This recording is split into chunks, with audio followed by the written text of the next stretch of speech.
We are trained professionals. Do not try this at home.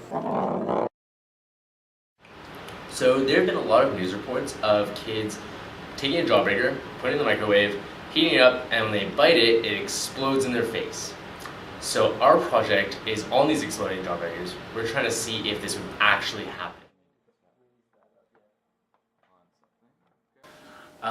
I think the Jawbreakers will explode, but I'm not convinced that it's going to be able to injure anybody.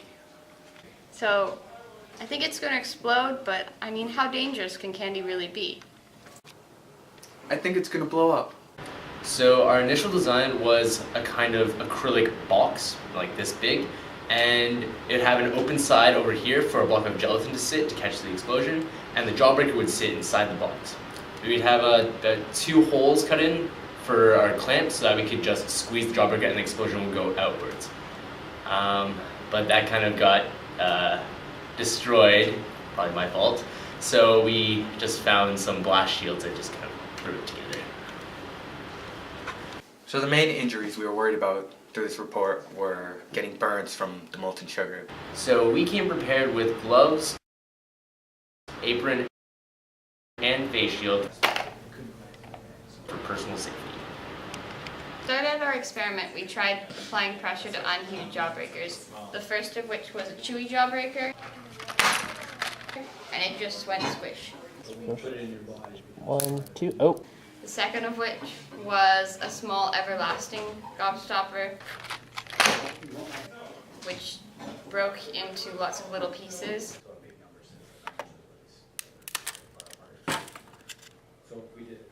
And finally, with all James's might, he couldn't break one of the big Jawbreakers. Oh boy.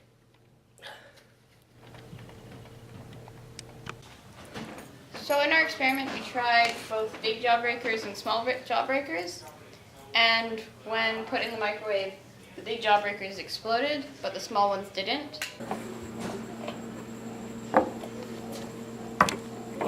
No, no explosion. Oh, but it's gooey on the inside. Okay. And this one's also looking pretty intact. It's soft. That's a thing. Yeah. So the reason the smaller Jawbreakers didn't explode, even though the larger ones did when exposed to the microwave, is because the smaller Jawbreakers are able to radiate the heat evenly because there is a much smaller volume. So as opposed to the larger Jawbreakers where the heat is trapped inside, in the smaller ones, the heat energy is more evenly distributed, so the whole thing is at the same temperature and pressure, so there's no reason for it to explode. So this was our first Jawbreaker. Didn't get to see it on film because when we put it in the microwave, it kind of exploded after about 35 seconds. That was pretty terrifying. That's cool. Hey, it didn't even actually explode. It just cracked. Yeah, it's just cracked. So we did the experiment 3 more times.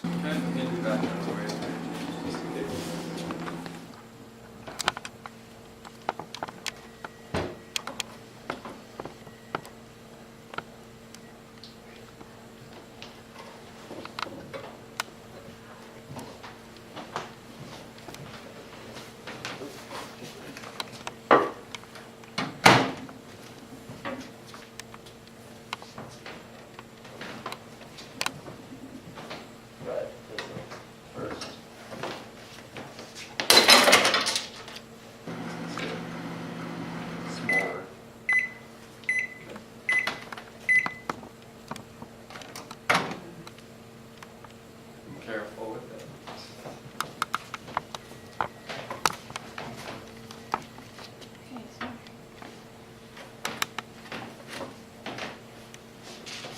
Okay.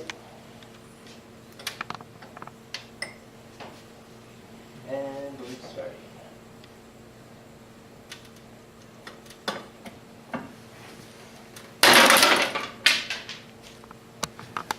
We found that as we increased the time for the microwave to emit, we found the Jawbreakers to become a bit more explosive, shattering into more pieces and having the pieces fly even further. So to understand why the Jawbreakers explode, we have to understand how a microwave works.